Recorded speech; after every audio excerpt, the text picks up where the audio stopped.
Football Outsiders live streaming on YouTube, Twitch, Twitter, and Facebook. Hey, we're here every weekday at 1 p.m. Eastern, and Monday is our weekend wrap-up show, and I am joined, as always, by Ian O'Connor from EdjSports. We're going to talk about Week 7 in the NFL. If you are watching us live, be sure to ask comments in the chat. If you're on YouTube or Twitch, please like and subscribe to the show. And if you're listening afterwards on the Football Outsiders Podcast Network, hi, thank you for subscribing to the show. Please give us a 5-star review so more people can find the show. If you leave a review on the show, we're going to read it on the air next time. Don't forget, you can get all of our Football Outsiders data, analysis, and fantasy tools with FOPlus for just $4.99 a month. It is a great value that will be helpful throughout the remainder of the season and beyond, especially as we get towards the end of the season and we have a lot of data. It really helps with your picks. It really helps with your bets. It really helps with your the fantasy projections. And let's talk about Week 7 and the most interesting game of this week. It was not a weekend with a lot of close games, but I thought the most interesting game of the week was the Lions and the Rams. All that talk going into this game about the quarterback battle between Jared Goff and Matthew Stafford. But what really caught my eye was Detroit using what we call David strategy, which is the idea that when you are the big underdog, you need to run plays with a very high risk, high reward, because you're going to need those high risks to hit the high reward in order to actually beat your opponent. And they did that with a surprise onside kick and 2 fake punts. Yeah, that was seeing the start of that game was just kind of crazy. They had the 3rd and long. The pass, I think it was kind of a dump off to DeAndre Swift that ended up breaking a couple tackles, taking it for a touchdown. Then to come back with the onside kick, I'm sitting there kind of running things through all the games, and I hear onside kick and look up, and Detroit's got it. But yeah, those first few, before getting into some of the decisions and like big plays, some of the numbers that I pulled this morning from those, the onside kick increased their win probability by 8.1%.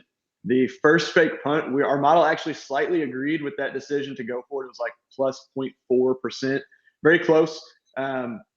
Typically, we think it's better to keep the ball in the hands of your ball handlers, your quarterbacks, running backs, things like that. But there is still something to the element of surprise.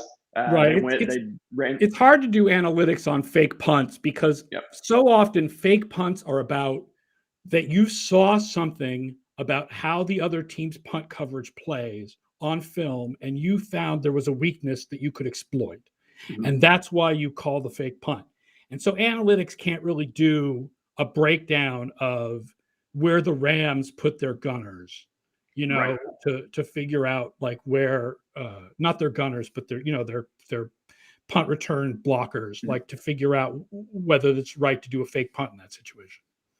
Yeah, and it's really hard too. We've had people ask us before, and I'm sure you've gotten it, of what is the expected conversion rate of a fake punt or field goal. It's so hard. There's so few of them, the sample size, even over the course of the history, and as the kind of the game changes, it's just there's so few to really get a meaningful amount. And like you said, to your point, it's more of a strategy versus just what do the numbers say.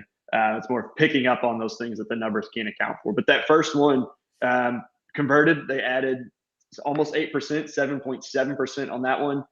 Went on to take the lead. And then later we disagreed with the one later on. It was a 4th and 8, I think at their own 35 prior to the snap. Again, not accounting for surprise, all that kind of stuff. Thought it was around almost a 3% error at 2.7%, but they converted and added another 11.2%. So looking at around 27% added on those 3 plays. So really cool to see, and we kind of talked about it earlier, even though they had a lot of breaks go their way, they still ended up losing by 9, coming in as 16.5-point underdogs. But they did what they could to stay in it. So a couple of the big plays, now getting into some of the decisions, those impactful plays that we talk about early in we're about halfway through the 3rd quarter, facing 4th and 1 on the Rams 19-18. This was after the second fake punt that the Lions had. They chose to go for it instead of kicking the field goal just to go up 2. A lot of time left. But Campbell, as we saw, has been aggressive all year, chose to go for it. They didn't convert, but the fact they went for it increased their win probability about 3.9% prior to the snap. That was our fifth best go of the week, the fifth best fourth down go. Graphic went up a little early there, guys. Want to take that down. Thank you. And so then coming into later that quarter, the Rams had the ball. This was just a few minutes later. I do want to point out first, before you go on to later that quarter, that play where the Lions shows the difference between doing analytics on the go decision and the play call. Mm-hmm. There are a lot of times where analytics people will favor the go and not the play call itself. The Lions ran the exact same play that had been stuffed on 3rd and 1. They were like, well, that didn't work. Let's try this same thing again. And they hurried to the line and they ran the same play, and it didn't work the second time. And DeAndre Swift got stuffed a second time, which is interesting because Jamal Williams is the running back that you would normally associate with a short yardage attempt. Mm-hmm. So we like the go for it call, not necessarily the play call. And we get that a lot too on Twitter, as I'm sure you do, when we say, we like their decision here. It was the right decision to go for. They didn't get it, and kind of some pushback. Oh, well, the play call was terrible. It's like, I probably don't disagree with you. Our model does spit out a pass versus rush in every case on which one, gives the higher win probability.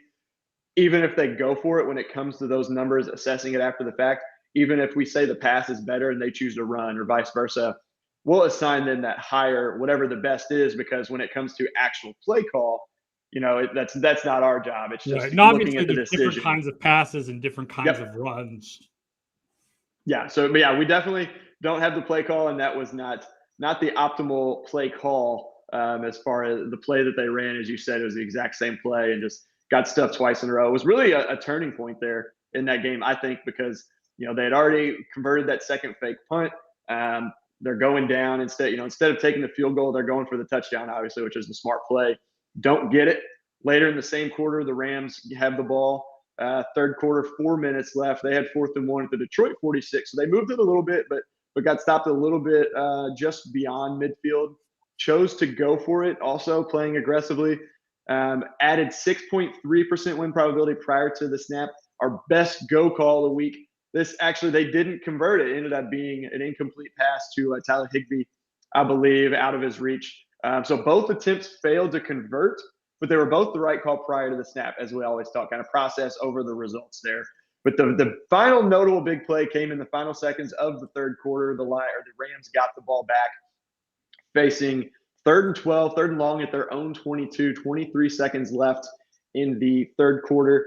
And Matt Stafford completes it, gets a 59-yard completion to Cooper Kupp down to the Detroit 19, just completely flips the field. And Cooper Kupp, who's having just an absolute tear to start the season. Number one in receiving DYAR through 7 weeks. Just unbelievable. He's one guy that I had to have in fantasy, but I got him in every league that I'm in, so I'm happy with him. And he's said seems like every week he's scoring at least one touchdown. He's got 2 touchdowns in maybe 3 games this year, at least 2 that I know of. But that play increased their win probability by 16.2%. It's a big play. It ended up being only the 5th most impactful play of the week, but they went on to score the go-ahead touchdown, what ended up being the game-winning touchdown in that game. That just I kind of watching that game, you expected, just kept waiting for that point that the Rams would just finally pull ahead, and it really didn't come until they got that touchdown and then got the field goal, I think, go late to put it away at 9 points, but held close, and that was the number 5 most impactful play of the week so far through Sunday's games. And I will say that the Rams do not take a big DVOA hit, by the way, from this game, even though it's a close game against a bad opponent. First of all, the Lions are not the worst team in the league by our numbers. They're like 26th or something. Mm-hmm. Second of all, the fact is that in the plays, the general offense and defense plays, the Rams outplayed the Lions. We don't count the onside kick for anything because it's what we call a non-predictive play. Like it's not that it's luck. I mean, there's absolutely skill involved in recovering onside kicks, but there's so few of them that whether you recover one says nothing about whether you're going to cover another one down the line. So we don't give the Rams, we don't give the Lions any credit for that. So overall, the Rams did have the better game, and they come out without taking a real hit to their rating. Are fake punts factored in at all? Or is there a way they They kind of count as regular passes and runs. Eventually, I okay. like to take them out and count them as special teams, but it would be kind of complicated. Yeah. All right, let's, an interesting going forward on fourth down in this game, especially McVay doing it, because McVay has been known as one of the more conservative coaches. But I think McVay actually going for fourth downs is part of the general rise of aggressiveness in coaches this year. Do you have any numbers on that and the fact that coaches do seem to be going for it on fourth down more this year than ever before? Yeah, so we got a request. I think it was after week one. There were a lot of goes in week one from the media reaching out, just asking, hey, it seems like people are being more aggressive. Did you notice it in week one? Over 1 week, it's really hard to pull anything meaningful because it depends on how the games were that week. Like I said, this week, you guys will see that none of our best and worst decisions, the value of the win probability change isn't as big. Most of these decisions probably wouldn't show up most weeks. But over the first 6 weeks, haven't gotten a chance to pull it through week 7 yet. But we have seen an uptick. Most weeks, the go rate has been higher this year than last year. And what that is we filter out all of the obvious go decisions like we do every week. Where if you're a fourth and short, fourth and medium, fourth down, whatever, with less than a minute left, you're trailing by 5, you have to go for it. Those we pull out because you don't want to give people credit for that. So what we've looked at, we found that in 2020 through 6 weeks, there were 114 of these good goes that we deemed good goes. There have been 150 this year through 6 weeks. The total errors last year were at 521, only 486 this year. So that total opportunity is about a 10% difference in go rate there that we're seeing. So it meets the eye test of saying, hey, coaches are more aggressive this year than they have been. Just that overall trend. It seems like over the last few years that teams have been trending up in the aggressiveness and going forward on fourth down. So that's what we've seen. We'll continue to track, and I'm sure it will not, or it will continue to be more of the same as we get throughout the rest of the season and It's the really seasons positive. beyond. It's a really positive turn of events, I think. We won. I think when it comes to fourth down, at this point, we can say maybe we didn't win quite as much as we think we should, but we've won. We've won the argument. Yeah. Let's talk about impactful plays of week 7. We just hit the 5th most impactful play, which was the big Cooper Kupp catch. Now let's talk about 4 more of the most impactful plays of the week, which came in at number 4. Yeah, number 4 was the game last night, just that downpour out in Santa Clara. 49ers started this game off really well. Opening drive looked really good, and then kind of offense fell apart from that point forward. 49ers were down 1 at this point, about 5 minutes left in the third quarter. 3rd and 5 at their own 41, trying to make something happen. Jimmy Garoppolo is sacked, fumbles, recovered by Indianapolis at San Francisco 33, setting them up in really good field position. Excuse me, I think at this point they went on to score a touchdown, went up by 8 points. But this play cost the 49ers 16.6% win probability. So that was a big turning point. Took them from favorites at 58% to win down to 42%. So completely flipped the game there. Number 3 was Falcons and Dolphins. This was at the end of the game. Falcons are down 1, but they're at the Miami 16, 3rd and 2, just trying to run the clock out. They want to get a first down, but don't want to score a touchdown. That way, Miami can't even get the ball back with a chance to win the game. So Cordero Patterson takes it, gets 3 yards, just 1 more than they needed, goes down, and this increased their win probability by 20.6 from 73 up to 94. The model knows they can basically run down the clock. Miami had only 1 timeout, I think, so Atlanta could run it down as far as they want. A high probability field goal for a really good kicker in Younghoe Koo. They ended up winning that one. So 20.6 at number 3. Number 2 was perhaps the play of the entire week in the NFL, if not one of the best. The Bengals, it was the pass. This was 3rd and 2, just like the Falcons one. At their own 18, Joe Burrow hit Jamar Chase on that short pass. He broke a couple tackles, or Baltimore missed a couple tackles. They should have had him down, and he took it 82 yards to put the Bengals up. They went up 10 after that touchdown, an extra point. That play, the touchdown, was a 24.3% increase.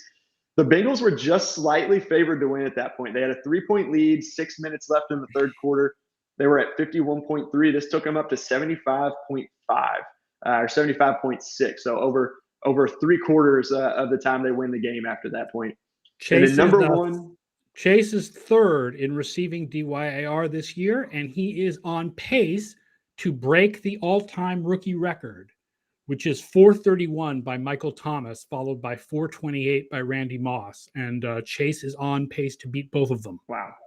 I know you mentioned Cooper Kupp number one. Is he on a record pace right now, or is he just very, very good? Just very, very good. Very good. Cool. Yeah, Jamar Chase, that connection with him and Joe Burrow is just unbelievable to watch. You had all the talk about the drops in the preseason on Chase, and he kind of said, yeah, I'll be fine, whatever.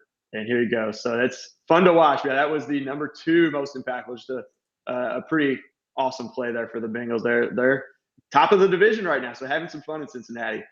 And then number one, going back to that Dolphins-Falcons game, I'm pretty sure this was the interception that was just an absolutely terrible decision and pass by Tua. Right into the hands of the linebacker, Olakun. Yeah, just a couple yards from where they were, but facing, down 6, their 1st and 10 at the Atlanta 32, driving down. Aside from that, I didn't really see this game numbers-wise. Tua had a pretty good game. I think just under 300 yards, 4 touchdowns. He scored the go-ahead touchdown late. But in this situation, he kind of really crushed their chances, taking them from 46% down to 17.2 to 28.8% drop, which was the most impactful of the week with that interception. The Tua story is that he has reasonable numbers, but he makes a couple of throws and decisions that are so bad that you wonder how on earth he could ever be a successful starting quarterback in the NFL. And this game was just the whole Tua experience in miniature. This was my pick of the week, by the way, and it did cover. Miami lost by 2, and Atlanta was favored by 2.5. So very narrowly, it did cover for the Dolphins, but they've lost every game since week 1. Yeah, and speaking of Tua there, it kind of reminds me, it's different, but every time I watch, see the Eagles and Jalen Hurts, saw a tweet or something this morning talking about fantasy-wise. He's the only quarterback, I think, to score 20-plus, but they said he could go into the fourth quarter with negative six points or -2 points, whatever it is. He's going to get at least 20. It's like he's got all those fourth down stats. Yep. Yes. So that one is interesting watching the Eagles play too. Sorry, Matt. I know you're on here, but apologize for that. The Eagles hate. All right, before we do our 5 best play calls of the week, don't forget to rate us 5 stars. Hey, that's all 5s.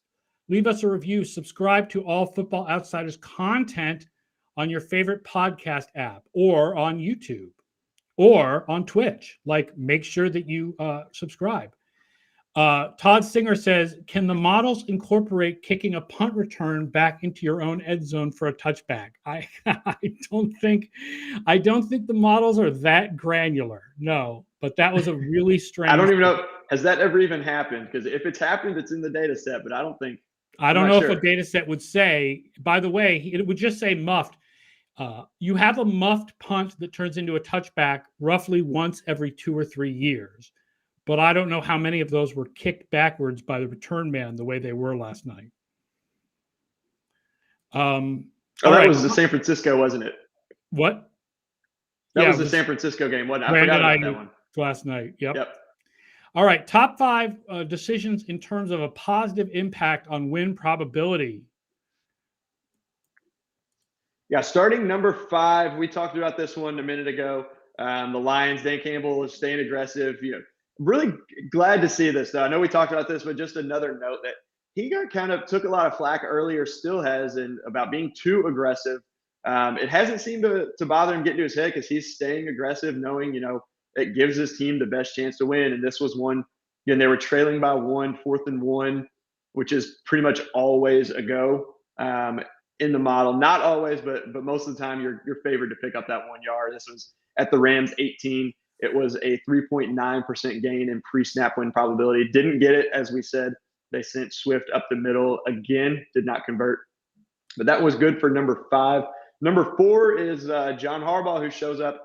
Hasn't been on here as much this year, it seems like, but they were trailing by 10, 4th and 1 at their own 29 early in the fourth quarter. This is one we kind of debated earlier, too, on is this one of those obvious ones? But with pretty much a full quarter to play, I think there are a lot of coaches who would punt here. Yes, a lot of, especially in the olden days, would have punted there. No question. Yeah, And we talked earlier too, saying, you got Lamar Jackson, you don't want to give him a short field, but we, using Football Outsiders, we looked up and saying, Cincinnati had the 5th best defense coming into this game. They were 13th in the red zone. Not great, but not terrible. But if you don't get that, it's not a given that they're gonna score. Oh, sorry, this was the Ravens. That was a different play. Anyway, the Ravens, they went for it and converted, and this was a 4.3% increase in pre-snap win probability. I think we cover that Bengals one later.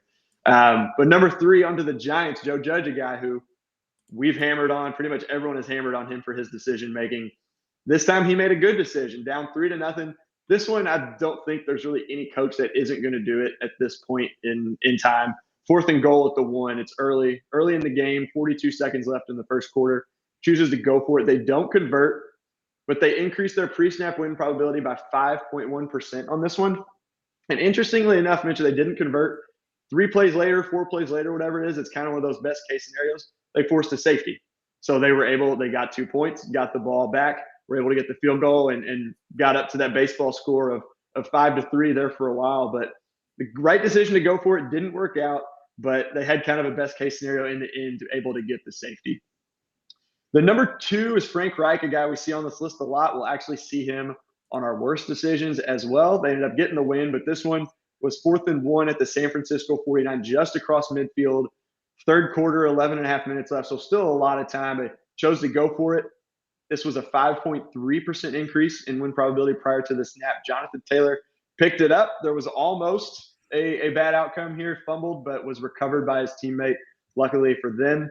Number 2. And then number 1, we mentioned as well, Sean McVay, a guy that has been pretty conservative. He's kind of around the league. It seems like a lot of people talk about him as being aggressive and innovator, but when you really look at the numbers, a few years ago, he was one of the bottom 5, I think, in our coach rankings. But he's not aggressive. Right. And I think people want to put those 2 things together and kind of use those together, or they just think that he's aggressive because he'll go for it on 1 4th down. But this one was a good one. 4th and 1, Detroit 46.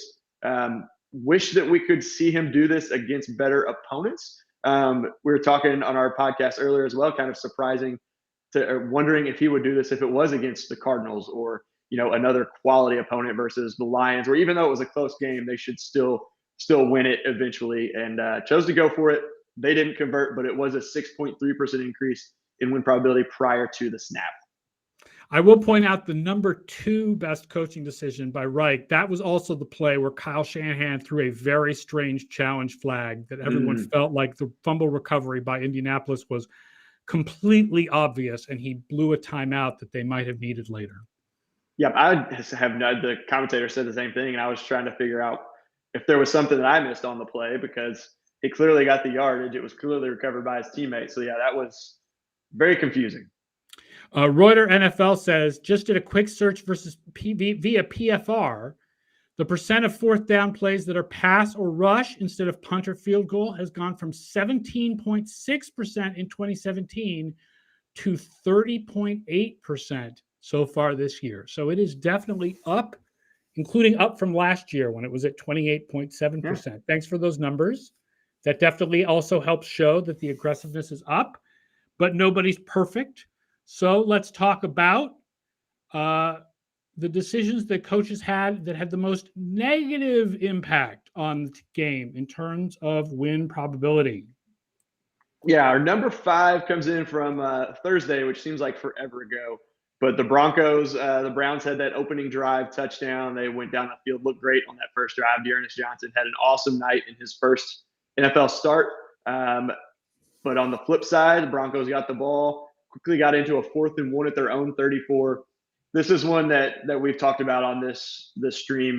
Pretty much every week it seems like it comes up. These next 2 or 3 are similar situations. Early in the game, you're an underdog. You're already down 7-0. 4th and 1, your own 34. Your chances of getting that, are pretty high. So there's really not much more to say on that one. We've kind of covered it quite a bit over the last few weeks. Again, coming in at number 4, well, we've got a tie for number 3. The first one is the Dolphins. Brian Flores down by 6 to the Falcons. It was 4th and 2 on their own 20. Similar thing. This was the very last play of the 3rd quarter, 1 second left. But you've got an Atlanta defense, you mentioned it, Aaron, that are the Lions were not the worst team in the league. Atlanta was coming into this game. I believe they were dead last. Their defense was 29th, 30th, maybe. Their offense, I think, was last or 31st. So even though the Dolphins weren't much better, you're going against the worst team in the league overall. So that's just kind of, at this point, should be a no-brainer. 4th and 2, so your odds of getting it aren't as high as 4th and 1, but you're still over 50% to convert that, at least expected, for an average NFL team. And then the tie for 3 here is the Bengals one I was talking about earlier. So 4th and 1 on their own 34.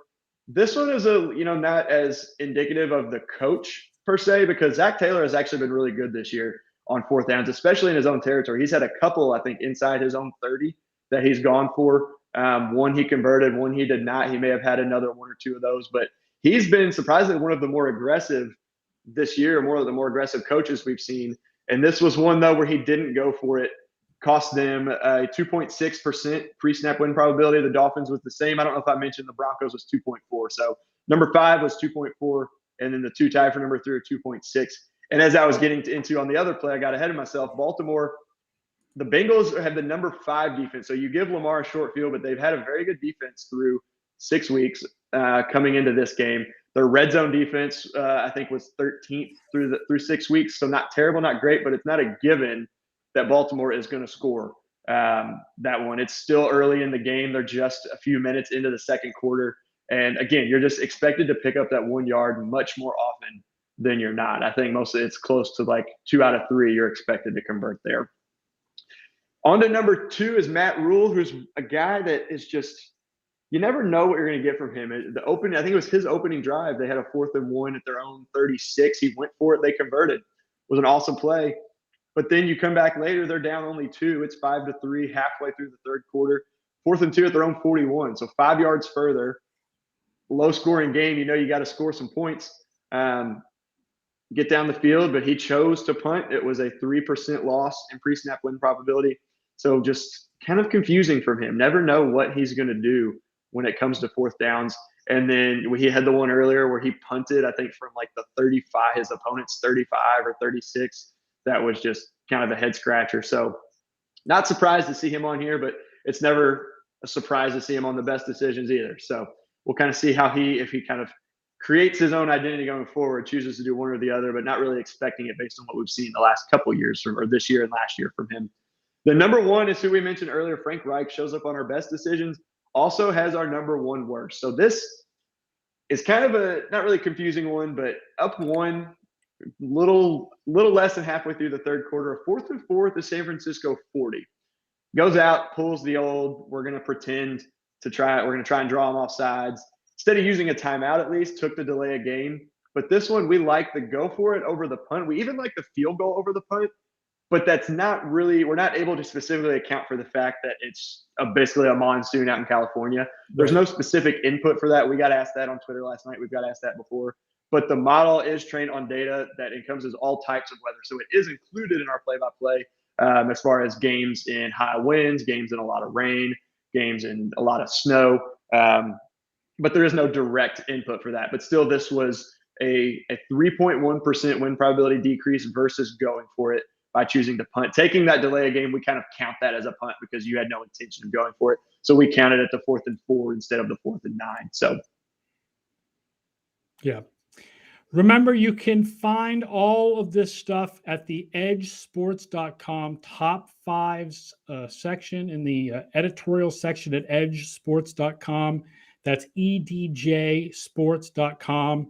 And don't forget to read Frank Frigo's Risky Business column, more about Dan Campbell's outstanding play calling effort against the Rams, even though they lost. All right, let's talk very quickly about Monday Night Football.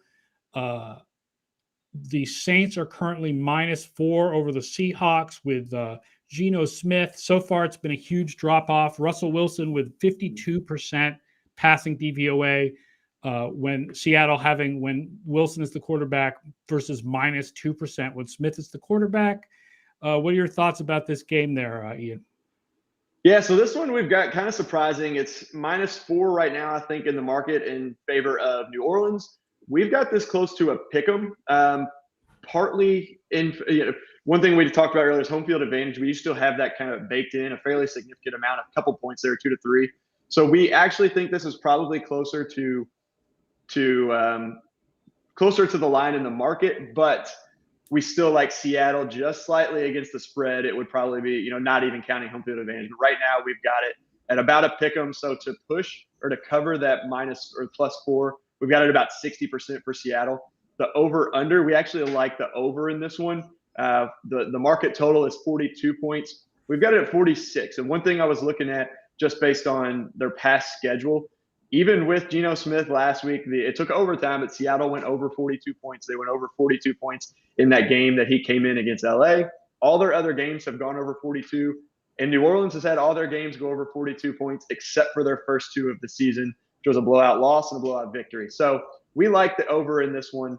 And looking at the percentages on that, at least, said 42. We expect this game to reach 42 points in 65% of our simulation. So pretty close here. Or not pretty. We like the over in almost 2/3 of our simulations.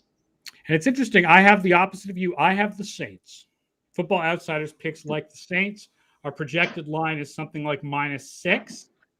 So even though we're corporate brothers, we're going to go against each other on this one. You've got the Hawks. I've got the Saints. Last week I was 1 for 2. I went against Edge, and would have taken the Bills. The Titans covered and won, but the over did hit. And this week I would probably go the same and would take the Saints, to be honest. But you like the over. And the over as well. Yep. All right. That about does it for the show for Monday. Thank you, everybody, for tuning in. Don't forget, we are live streaming on YouTube, Twitch, Twitter, and Facebook every weekday at 1 p.m. Eastern. Tomorrow, it will be Scott Spratt and Derek Klassen talking about fantasy football. Wednesday, it'll be me and Mike Tanier along with Cale Clinton. And Thursday, it will be me and Tanier along with Brian Knowles. You can find all these shows after the fact on the Football Outsiders Podcast Network. So please subscribe to the shows. Don't forget, you can get FOPlus with all of our data analysis and fantasy tools for $4.99 a month. Great value that will be helpful throughout the remainder of the season, especially for fantasy players needing lineup recommendations. Thank you to Ian O'Connor from EdjSports for joining me. And we will see you all tomorrow with Scott and Derek, 1 p.m. Eastern. Enjoy the Saints and the Seahawks.